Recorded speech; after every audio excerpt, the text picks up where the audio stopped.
Fourscore and 7 years ago, our fathers brought forth on this continent a new nation, conceived in liberty, and dedicated to the proposition that all men are created equal.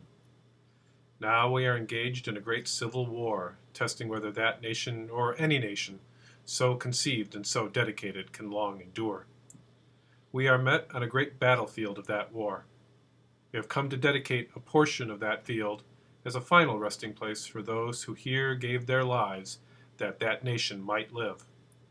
It is altogether fitting and proper that we should do this. But in a larger sense, we cannot dedicate, we cannot consecrate, we cannot hallow this ground.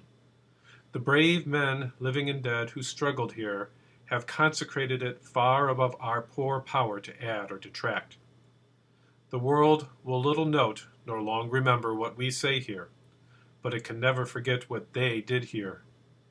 It is for us, the living, rather, to be dedicated here to the unfinished work which they who fought here have thus so far nobly advanced.